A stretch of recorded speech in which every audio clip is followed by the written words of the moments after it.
وَمَا آتَاكُمُ الرَّسُولُ فَخُذُوهُ وَمَا نَهَاكُمْ عَنْهُ فَانتَهُوا. أعوذ بالله من الشيطان الرجيم. بسم الله الرحمن الرحيم.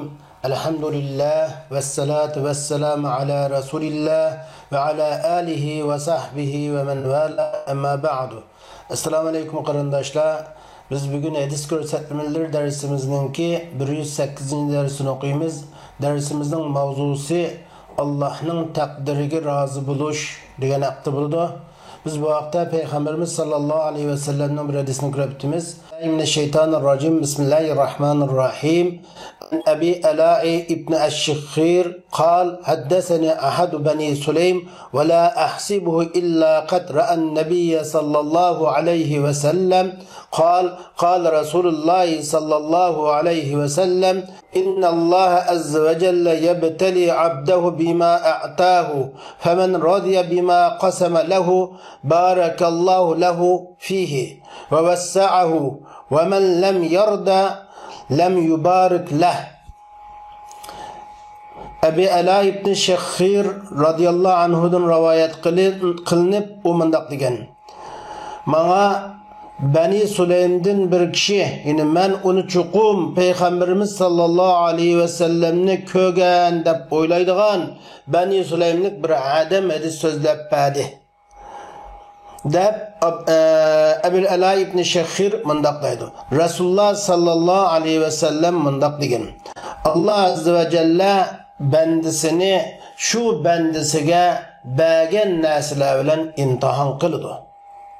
Yine Allah bendisiga nima bergan bo'lsa, shu narsa bilan imtihon qiladi. Navoda bendisiga namratlikni bergan bo'lsa, Allah şu namratlik bilan uni imtihon qiladi. Shunga kim Allah'ning uningga qilgan taqsimotiga, Allah'ның onunğa taqsim qilgan taqsimotiga rozi bo'ladi ekan, Allah o odamga bergan narsada barakat beradi. Uni Allah o odamga kengaytib beradi, ko'paytib beradi. Allah'ның taqsimotiga rozi bo'lgan bo'lsa. Lam yorda qandaq bir odam Allah'ның taqsimotiga rozi bo'lmagan bo'lsa, Allah'ның bergan narsaga norozi bo'lgan bo'lsa, Allah subhanahu wa ta'ala onunğa onu da bereket vermeydi, onu köpeytip vermeydi. Deb Peygamberimiz sallallahu aleyhi ve sellem şundak degan. Yani muşahakta Abi Hurayra radıyallahu anhu'dan rivayet kılgan bir hadis var. Bu hadisini İmam-ı Tirmizi rivayet kılgan. Peygamberimiz sallallahu aleyhi ve sellem bundak degan. Sen Allah sana taksim kılgan narsiga Allah'ның taqsimotiga rozi bo'l, insonlarning eng bayroq bo'lasan degan. Ya'ni sen Allah'ның sana bergan taqsimotlarga, sana bergan rizqlarga rozi bo'lgin, buningda afsuslanmagin, Allah seni insonlarning eng bayroqi qiladi-ki, Allah qalbingni, qulingni boyliqqa to'ldiradi.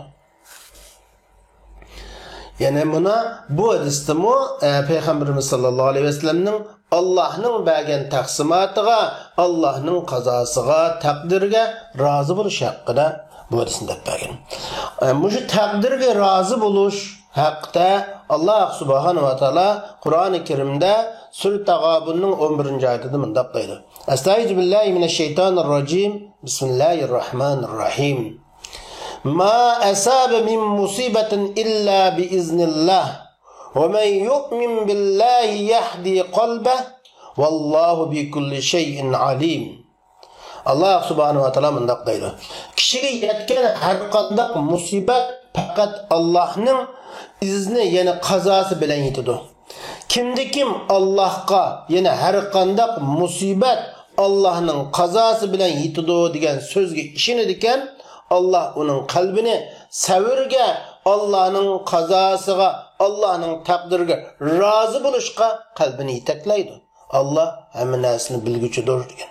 Yani bunu muşu Allah subhanahu wa ta'ala'a her qandaq musibat Allah'ның şu qazası bilen takdir bilen degenge işensek, o çağda Allah bizning qalbimizda sabriga, qazo va qadarga rozi bo'lishga yetaklaydi ekan. Endi Ibn Qayyum al-Jawziya Madarij Salikin degan kitobida bu haqda mundaq deydi. Qandaq bir odam qalbini takdirga razı bo'lish bilan to'ldasa, qalbini Allohning taqdiriga razı bo'lish bilan qalbini to'ldagan bo'lsa, Allah subhanahu va taolo o odamning qalbini boylikqa, xotirjamlikka, qanoatga to'ldiradi. Razılık Allah'ның takdirga, qazosiga razı bo'lish inson qalbini Allah'a yüzlendirdi. Narazı bo'lish inson qalbini Allah'tan yüz o'rtkizadi degan.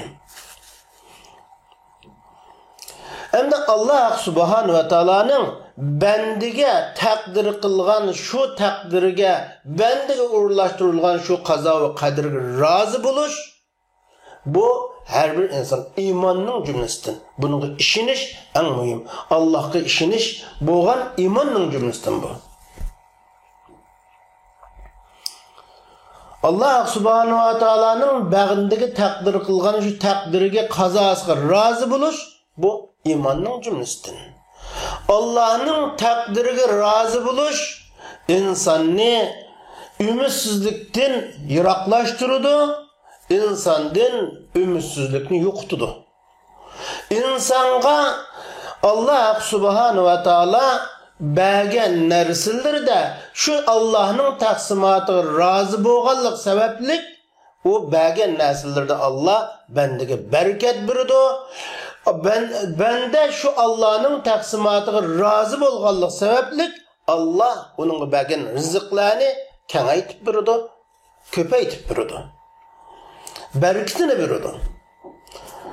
Allah'ın kazasıga, takdirge razı buluş insan hayatında baxtlik, ko'ngli xotirjam yaşaydigan birden bir yol.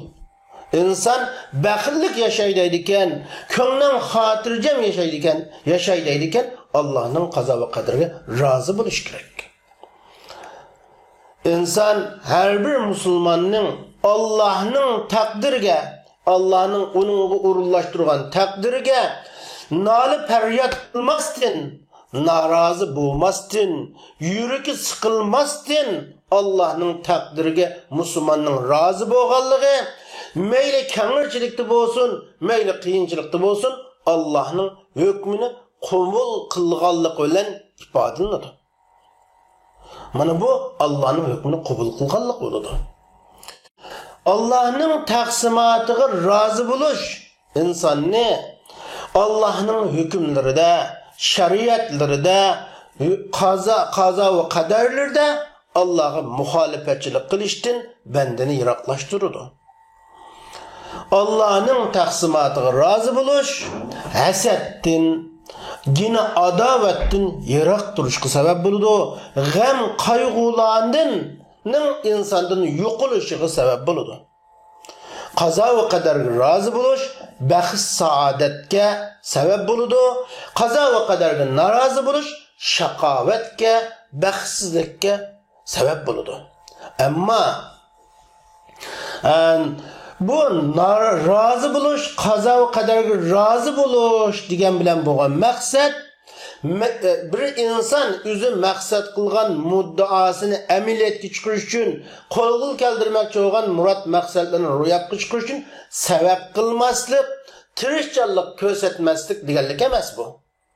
Balki bu qazo va qadarga rozi bo'lish deganlik, yana o'zining nishonini amaliyotga chiqarish uchun eng yuqori darajada sabab qilishni ve tirishchilik ko'rsatishga qat'iy zid kelmaydi. Uningga balki islom insonni uningga buyuruydi.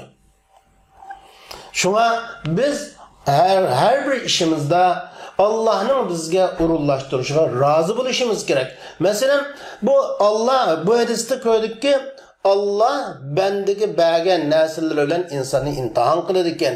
Shu imtihon qilib bergen taqsimotiga, Allohning uning taqsim qilgan taqsimotiga rozi bo'lsa, Alloh bergen narsada barakat beradi ekan. Bugun kunda realligimizda ko'ryapmiz. Ba'zi odamlar o'ziga uning ashu yetgan ahvollarga o'zining qo'liga kelgan narsaga rozi bo'ladi. Norozilikni ifodalamaydi. Xudoyim bizga mushun taqsim qildi, mushun chekkan bizning yetgan rizqimiz deb o'zi namrat bo'lsin, mayli yoki boy bo'lsin, o'zininki ahvoliga rozi bo'ladi. Uningga odatda ozgina pullar, odatdagi iqtisodlar yetsa, ba'zi odamlarga uningga norozi bo'ladi, uningdan ikkisi iqtisodga yetsimi, yetmaydi. Chunki buningga norozi bo'lganlik uchun uningda barakat ko'tarilib ketadi. Şuna biz Allah bizge bergen her narsada onun razı buluşumuz gerek. Meyli biz ma'lum bir o'rinda ishlagan bo'ldi, tijorat qilgan bo'ldi, Allah bizge berganiga razı buluşumuz gerek.